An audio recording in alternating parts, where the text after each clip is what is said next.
LA Stroke Life and the home of the Broom and Moon Coven. So today it is the 2 days before Uranus moves its big shift from Taurus, where it has been mostly for the past several years, and it's going to be shifting into Gemini on the 25th, so in 2 more days. And this is just like when all outer planets make a shift. It is, it's very impactful in lots of different ways. It impacts us as a globe, as a global civilization. It impacts us and personally in the way that our charts and the way that our charts are born. But it seems like that this particular shift has a lot to do with what's going on in the world right now. And for a while, I thought about just doing a standard Uranus and Gemini, what it is and what it means, and looking at the different things that it might affect you, affect your astrology, affect us in the world. But because there is so much going on about AI, and especially in the tarot world, the writers of spiritual books and just everywhere that it is the rise of AI right now, and how it is becoming more and more prevalent in all parts of society. But there is a lot that is going on with just in the spiritual space, with tarot decks being pirated and copied and created just using chat GBT, or readings being done using some of the other AI systems, and pictures being created, and videos being created that are not just are made up, and that it affects all of us in different ways. And it's just I believe it's like something like other things, that it can be a tool, and it can be something that we can use in a good way. But there's also a lot of drawbacks to it that we have to be aware of, and make our own decisions about how we're going to use this tool and this way of life, this way of connecting to the world now. And the Uranus is about unconventionality and things that are disruptive, and things that are looking at things in new perspectives that we can't even imagine that are happening in the world. And there's lots of I've been seeing on social media a lot of people going back and wanting to go back to the 80s and the 90s, and looking and thinking, it was just so simple back then, and so much was still analog. We didn't have cell phones. We didn't have, we called each other on landlines, and we wrote each other letters. And there's just a lot of different ways that life was simpler then. And and but there were also still drawbacks to the time, to that way of life. And just like everything else, we look back and we want to take a lot of the good things from the past and bring it forward, and use it now. And I think a lot of my spiritual practice, a lot of my practice, especially with witchcraft and with other modalities like tarot and Reiki, and using crystals and astrology, they're all things that are based in the past, some point in the past. And there were good things that happened at those times, and there were bad things that happened. And just like today, there are good things that are happening, and there are not so good things that are happening. And AI seems to be one of those things. And Uranus shifting into an air sign, into Gemini, that is about curiosity, that is about knowledge, that is about communication, and especially, close communication and looking at things in different ways, because Gemini is the twins. It is the symbol of Gemini is the twins. And so having that and having that shift at this time is, we can, we can look at it as, is this something that it has just been, it has been in the works for humanity's progress, and it's just a way that we are moving forward? Or is it something that we need to say no to? Or is it something that we need to say, this is not something that is good for humanity. This is not something that is good for the earth. This is not something that is good for our relationships. And, really being frank about that, and really being open about that discussion, and being open to the discussion as well. And Uranus moving in Gemini, I think that it's going to give us that place to have that discussion, because we are going to be curious about what is happening with AI in many different ways, and in many different platforms that it can be used. And there are lots of places that have just accepted it and said, this is the future, this is the way we're going, and we need to accept it and learn how to use it and move on. And then there is, of course, the other side that says this is going to destroy humanity. We are going to, we're living out the Terminator movie, where mankind or humanity is doomed, and unless we fight back, and fight back with us being, our the being the human and humanity, and that way of how that we are, and our innate gifts, and the things that we can do for ourselves and with each other. So it's that, and there, like most things, I feel like that there's going to be some middle road that will open up to us, and hopefully, with Uranus moving into Gemini, it's going to open up some of those things for us. It's going to open up some of those pathways, some of those perspectives, some of the ways that we can find this and use it as a tool, and use it as something that is can be part of technology, and we can use it, and we can choose not to use it. We can choose not to use it. But everything, and I kind of look at all the things that I do in a day, and how many things are powered by AI now, that you don't even know that you just do it anyway. And the reason that, and I didn't really want to talk about AI, because it's such an explosive topic, but I feel like that it's time, and that I do have some, as an older person in society, that I can look back on the way things have been over, kind of an extended period of time.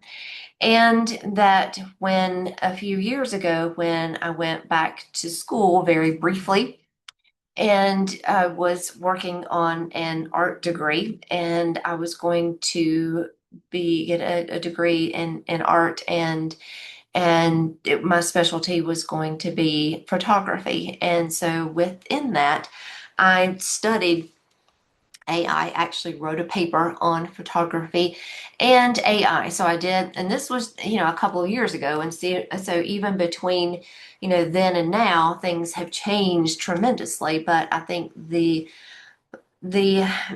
the things that I wrote about, and the kind of baseline things that I studied, are still relevant now. And of course, it's changing every day. but I feel like that I have done some research, and so I have done some research and so that I can give an informed opinion about what is going on, and hopefully have a dialogue about it, and have what do you think about it. And you can always leave some comments here and tell me your how you feel about it, and the things that are the ways that it feels like maybe it's been good in your life or maybe not good in your life, and the pros and cons and things that and if you're totally against it, that's that's great. And if you're totally for it, that's great too. And I think that all of these things are here and open to us. But the one, I guess, I wanted to talk about three different things, and these are three things that I learned when I was writing my paper. And because I really, at the time, I really didn't know, besides, doing the Hey Siri on my phone, and that was kind of the extent of what I knew about AI. And so I really wanted to know. And I knew that in photography specifically, AI was being used and being used and abused, and used in ways that were helpful to photographers, as as an industry, and also very destructive. And at that time, there were several, there's like day after day, there were news articles and reports about photography contests being won by people who just made up the pictures on their computer. And there was one in particular, I remember, that it was a photographer that had won, this like international contest, and his, you could see the photos, and they were gorgeous, photos, and but they were supposed to be candid photos. They were not supposed to be posed. They were supposed to be just like slice of life photos that this person came across and happened to really take, a good photo of this slice of life. And it was a photo in, I don't remember what country it was in, but it was the photographer said that he had gone into a bar, I think, that was like a mainstay of this little town where it was. And he happened to see, all these people sitting around, and I think they were maybe playing cards or playing a game or something like that. And so it was just this, this great photo of this woman who owned the bar and the people who were in there. And then, telling that story of, having, people relaxing, just going to a local bar and relaxing, and having fun together. And so it was a great photo, and it was really impressive.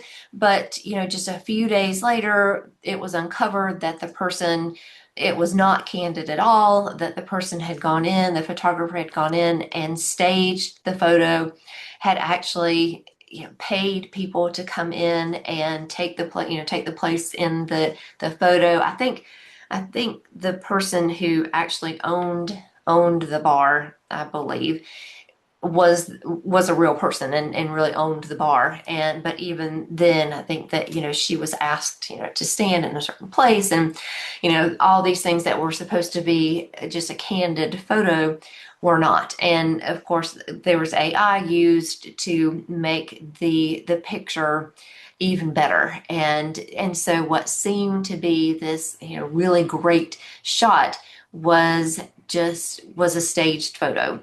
And which is fine if the person were using it for a specific, and if he had said, the photographer had said, oh yes, this is great, but it's staged, and I used AI to help me finish, and so it needs to be judged in that way. And so, and if he were using it for some, for something specific, like maybe was using it for, a photo shoot for an ad, for an advertisement. And because lots of photographers make money from ads and make money from the photo shoots that they do for companies and for ads. And now, a lot of companies can, and that was one of the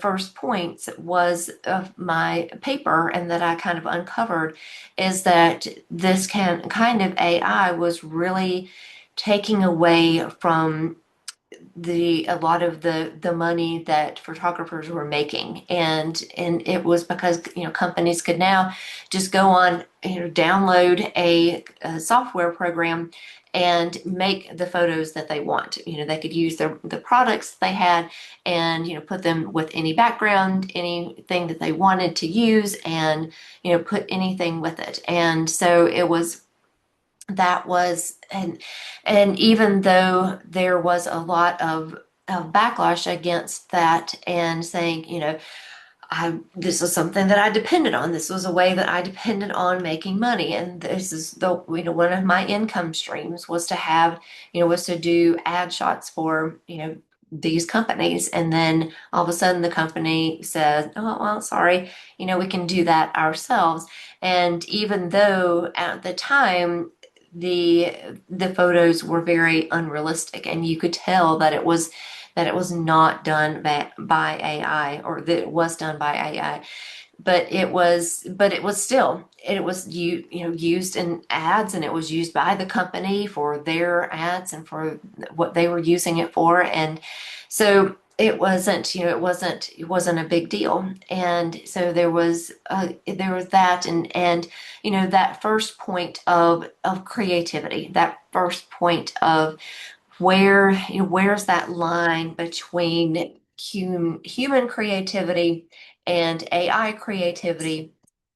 That is what, how do we navigate that, and where is the line that we cross, and where is it too far to say that's too much, that's not real, and I don't want that.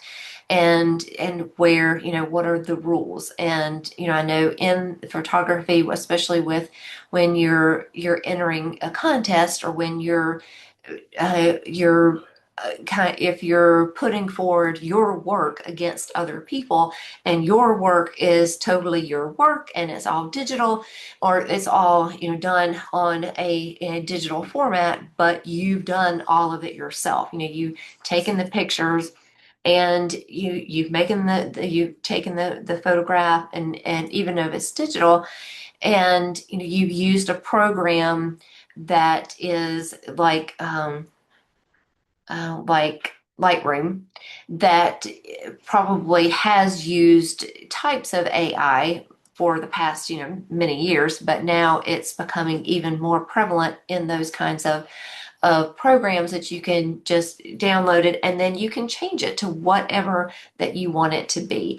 And so is that where is the human creativity in that? Because you can just sit down, and that it's not really photography anymore, because photography is actually, taking, going out somewhere, taking a camera, taking pictures, downloading the pictures. Or like when I first started photography, we had a darkroom, and we made our own photographs. We took film pictures, and developed the film. We had a darkroom in our garage, and so I mean, it was all by hand. It was all by hand.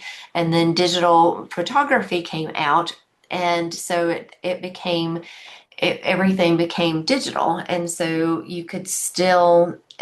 then you could just upload the picture and do the kinds of things that we used to do in by hand, but you could now do it on the computer.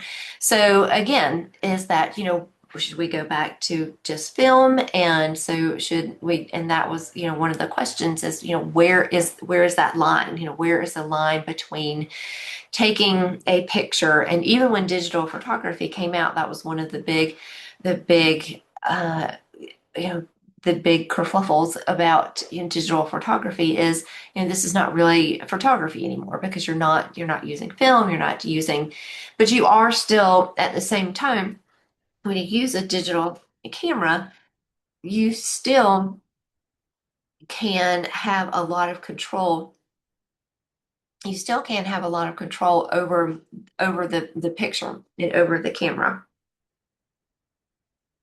So you can have, you can make your settings. You can, of course, with any camera, make it all automatic. And that again, where is the creativity there? And but you can still have a lot of that control over the photograph, even with a digital camera. And you can have a lot of that control when you make your edits. You can use just kind of the normal edits that you would normally use if you were developing film, make it a little lighter, make it a little darker, burn in places that you want darker, have in places that you want to be lighter. You can, add, if it's black and white, you can add, color to it and, add, by hand. And so there's lots of different ways that you can do that. And you can do that, on a lot of the photography programs that are out there. And so, but at the same time, you can just make a whole new background. You can you take your picture, and if there's something you don't like in the background, then you just erase it. And is that, if you were taking the picture and you didn't have that capability, then you would actually have to, move. You would have to take your camera and move to a place where, that if there was something in the background, that it wasn't in the background anymore. And so that, there is a lot of where is the line? And I think that with art and creativity and AI, we need to find that, and we need to figure out where that line is, because where does it become where does it become like a robot making AI, and where is it that it is still human and there's still a human touch to what is happening? And so with photographers, there was I think, a lot of crossover between things that we're facing today. Tarot artists, writers that write spiritual books, any kind of art and creativity that goes on in this world, it's being impinged upon. It's being, there are decks all the time that are pirated, and decks that are copied, and decks that are sold as originals, and they're not. And there's a lot of people who really care about it, and want and make sure that they don't buy decks and books that are made from other people's art. But there's, a lot of people who don't care, and who are like, well, I'm gonna buy this deck, I see it, and really don't put that thought into it. And so I think that is a big part of, and that goes along with Uranus moving into Gemini, is making people aware of what's happening, making people aware of the way that tarot decks are being created, and through AI, and how tarot decks are, the art is being stolen. And there are places that are asking for your art so that they can use it in their AI programs. And so, hopefully, with Uranus moving into Gemini and that communication, that the channels can be opened wider, and people can see what how good AI can be, but also the how it is not good. And we can have that communication and say, these are the things that are going on, and we need to be more open. We need to have this conversation, and we need to have more facts, and we need to have more people understand what is happening and what's going into this process. So that is kind of the first point that I made in my paper, and that I wanted to make here is, looking at that and that line of when is it not human creativity anymore? And so then the next point is going to databases and the data centers that are used for for all of the AI and the processing. And so when I wrote my paper, I was more looking at the ways that programs that were out there that you could go on and create something without having any knowledge of photography, any knowledge of art, any knowledge of painting or anything like that. But you could go on these programs and you could ask for a certain kind of picture and it would give it to you. And how does it do that? How does it know how to do that? And it has to learn somewhere. And the way that it learns is by taking, just scouring the internet and taking everything that's out there and dumping it into these databases. And there are some of the programs, and I'm sure they've changed and are different now, so I'm not going to name any right now, but I think that more and more programs that that people have been using all along for different things are now, AI, it's in everything. And you can do, AI this and ask it to do that. And so I don't know that there's programs out there that don't use it, that don't have some form of AI, but where does it come from? And so when I did the research on this, it comes from, like I said, these programs just go through and they just take stuff off the internet.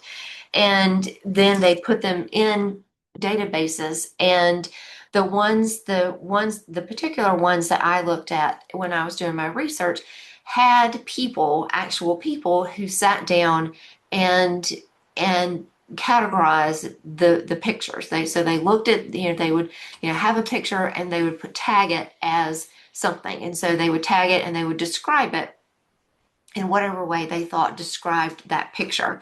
So, I mean, you can imagine what kind of difference in tags and descriptions there are from person to person, from place to place, from country to country, and just from day to day. The same person can be categorizing pictures, and they might have guidelines that the company that they work for have, but they're still a person and they're still putting in their analysis of that picture. And so at one point, the people I think that are using these programs are saying, well, look, we have people that are sitting here and categorizing these photos for us and putting their descriptions on it. So, right there, it's human based. And so you can use it, and you can use all these pictures that have been taken off the internet from all kinds of places, but you can feel good using them because there was a person who sat down and categorized them. And and so but then on the other side, then you go to these programs, and these programs are supposed to be represent. So when you ask it for a particular kind of photograph or a particular kind of art that you want, or you're asking it for something, but this was particular in art and photographs. So then you're asking for it, but then it's giving you a photograph based on this person's interpretation of that particular photograph. And so between the photograph and it being categorized and tagged and labeled and described, and then it goes into this database with all of these other pictures, And then you have a picture of, and then you have a picture that comes out the other side that is supposed to be representative of, it's not supposed to have any bias. It's not supposed to have any underlying themes. It's supposed to be something that you can use. But because it's things that are taken from the internet that individual people have done, and then other individual people have tagged it or described it, and then when it comes out and you're asking for something, then there is an inherent bias to it. And that was very disturbing, to a lot of people in the photography field, and seeing that, and and it spreads to other places. And and when you are asking for a specific kind of photo on whatever program that you're using, has it been taken with the the creator's consent, and has it been categorized in a way that is open and non-biased, so that when you get the result, then you can get something that is non-biased. And there's too much kind of gray area in this way of putting photos and using photography in in these programs, that is, I think, a lot of people were very uncomfortable with.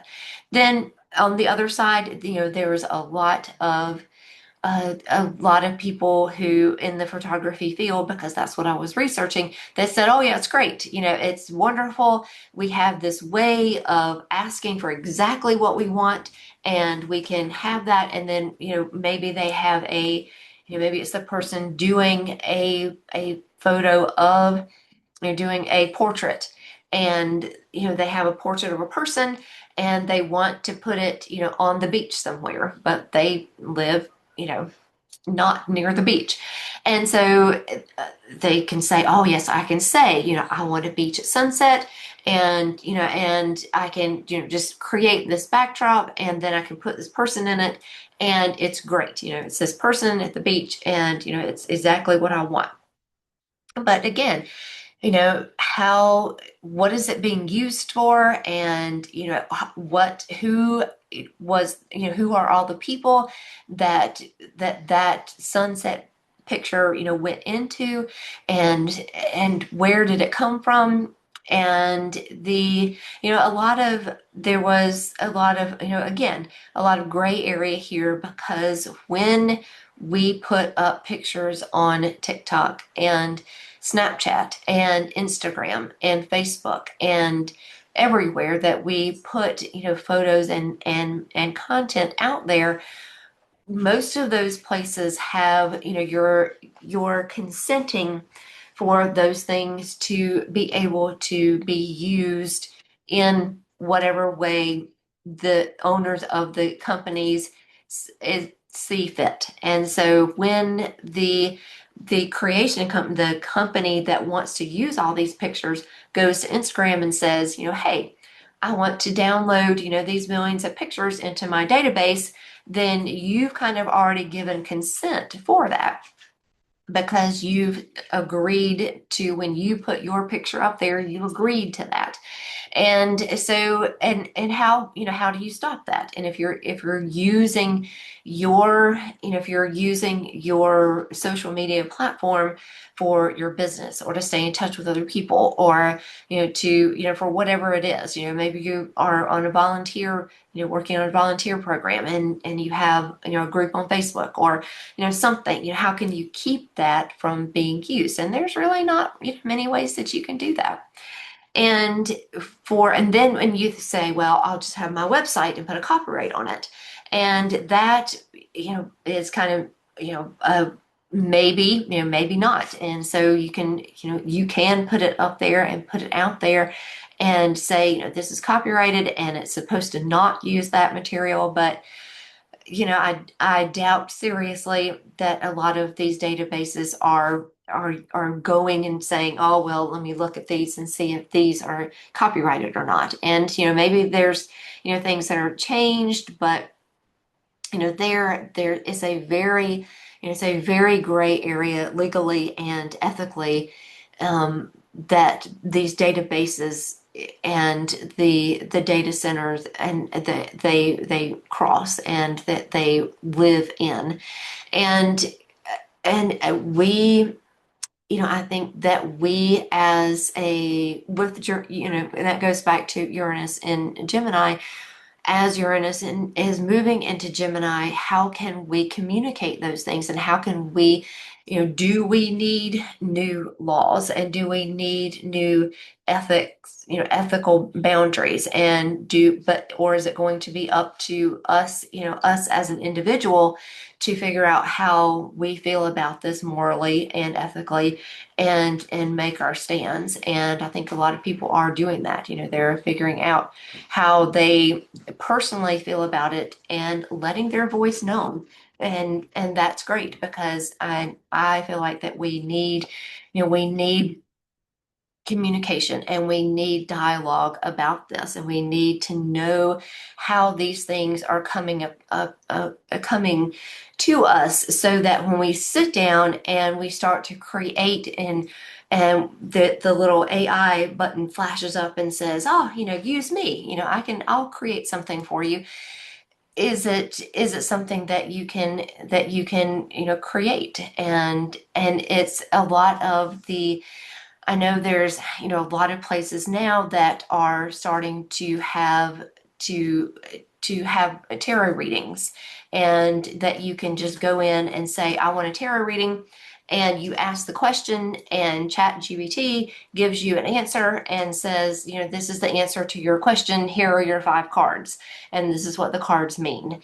And, for me as a tarot reader, it's shocking, and it is, um and I think, how do I really feel about that? And I really feel like that personally, my opinion is that's not a tarot reading. It is a lot of a lot of websites, and a lot of books, and a lot of you know Facebook posts and whatever that have been crammed into this database, and it's spitting out for you these meanings of these words, and kind of putting together a context for your question. And so it's not, to me, it's not a reading. It's just you getting some facts. And that's not really what, to me, truly a tarot reading is, or any kind of reading, because it's not giving you the dialogue. It's not giving the background. It's not allowing you to have that human interaction. And I think that's one of the things that we're definitely missing in the whole AI process, is the human interaction. And we as humans we do things that no other organism, robot, computer can do. We have our own special gifts that I truly believe that we should use, and be proud of, and say that this is a something that humans can do. And there are other things that computers can do, and can do very well. And there are things that my dog does, and does very well, because she's a dog. And there are things that trees do, and trees do very well, because they're trees. And that we can't do, because we're people, and we're not trees, and we're not computers. And so I feel like that there needs to be that human interaction. And so that does really worry me. And I feel like that it is something that I am not. I'm not on board with, and I don't know that I ever will be. And I think that there are some things that you might want to use. Maybe you have a question about, maybe you're doing a reading and you have a question about one of the cards, and you think, what has this card meant in history, or what, has this card meant in, to what is the kind of basis and historical basis, or what is, how was this card, originally in the Rider-Waite-Smith, what was the meaning there, and what does it mean, how has it changed over time, and maybe doing that. But then again, you can do a search and not really do, I chat GPT, and I found that a lot of times when automatically a lot of the search engines will kind of give you that, this is what, AI has found. And to me, it's great, but the better information I have found is when I actually go down and look at all these places that were not included in that AI search, and found, some fascinating information, and some really, cool websites, and some really, and places that, I thought, oh my gosh, that person is a really good writer, and have, signed up their email, and by finding those things and having that kind of broader interaction with it has made, a difference. And so I try to just kind of, if it's something that, I'm looking for, and maybe I just have a question and it comes up, and I see the answer. But most of the time when I'm doing a web search because I'm trying to find something, and I'm trying to find out information. I'm trying to find something and going deeper with whatever is there. And I do go by, as you can see, I have a lot of books. And so I do go to the books a lot of times first and say, what does the book say about this? I have a book on that. And, what does the book say? Or then I might, and that's another thing about doing, more in-depth searches online, is that I can really go online and say, this is, I might get a book recommendation for that particular subject that I don't have. And then I'm finding, a real person out there who has written a real book, and I can go and then, and buy the book. And so that that I think is the one of the downsides of, these databases, and having things, just so readily available to us on, everywhere, and just, we can just, ask our phone, and we can, and I can't get past the, ask my phone, what's the weather going to be like, when I can just look out the window, or I can walk outside, and say, and how out of touch have we gotten from nature, that we depend on, our phones to tell us so much, and that we're not experiencing. So that was kind of the second point, that kind of, it kind of went into the third point, the legal and ethical issues that we're facing now. And there was a lot on in photography, specifically because most photographers work within, a studio, or work within their own website, they have their own company, that they copyright their pictures and the work that they do. And so just to have somebody to come along and just, take everything that's on their website, or to go into a gallery and take pictures of everything that's there and upload it to one of these databases, that is, it's definitely not legal, and it's definitely not ethical. But how do you stop it? And maybe, as Uranus moves into Gemini, we'll find ways that we can stop this, that we can broaden our horizons and see things from a different perspective, and so that we'll see ways to have this as a have new laws, and have new new guidelines out there that we can use it from. And going into, and I've touched it on a little bit, but those are the kind of the three things that I wanted to bring out, and just to say these are the reasons that I personally don't use AI as a tool in my business or my practice in any kind of overt way. I'm sure, there's programs that I use and things that I use, just use every day that that I that I do use that do incorporate AI with them, but I don't use it as a tool for doing, like, I don't use uh, a a writing tool, one of, like, I think, but is Microsoft, I think, has Copilot, and Google has Gemini. And there's lots of different ones out there besides, Chat GPT. And so there's lots of, ways, and most computer programs now have their own AI assistant with it. And so I don't really use it that much unless it's something, maybe I'm asking a question and I want, know how to do something, which is just taking, kind of what's there on their program and putting it into a kind of a chat, little chat program.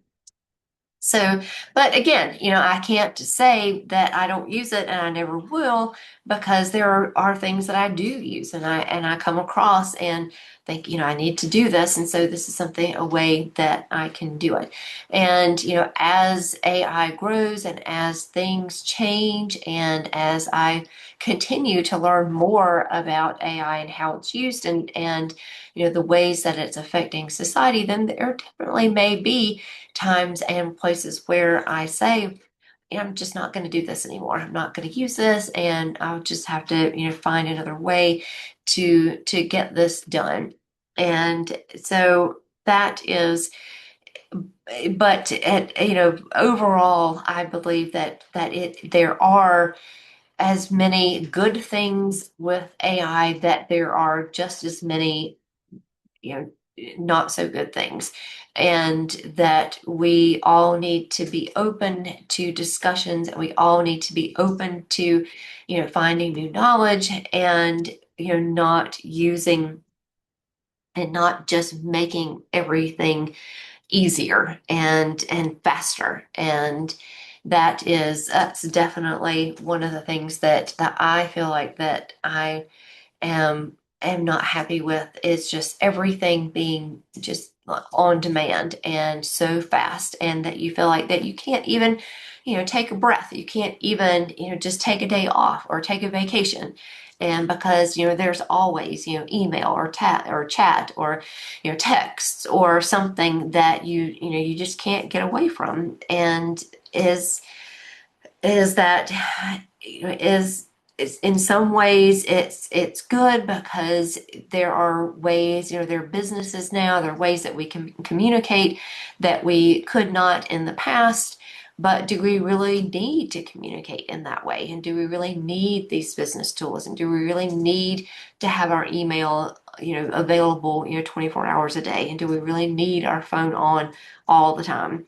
And that I think is one of the big issues with AI too, because as AI grows, the more things are, just get even faster and get even, more available and more on demand, and if that's possible. And we really need to think as a human being what we need as a human being, and the things that we lived with for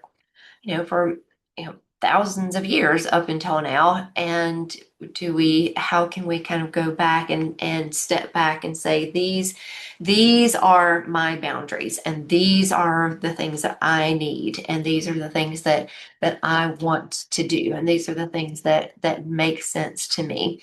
and having that discussion with yourself and having making those boundaries very clear and looking at your values and looking at the things that are important to you now.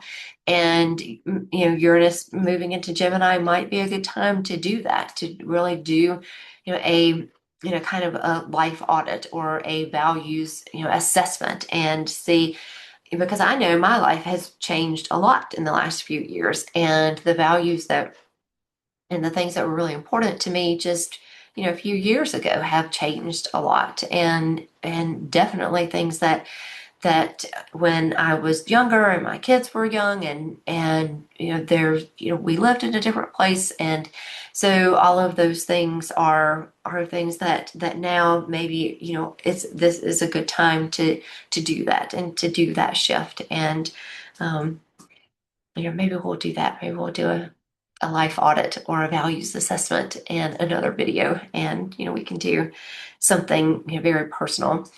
So, but in the end, I am still on the side of being very wary of what's happening, being very wanting to know the truth as much as we can, wanting to know the facts, wanting to be able to discuss these issues with other people, in an open way, and because people there, just in the spiritual community, there are so many different opinions and so many different ways that people come to this arena, and this is specifically this area.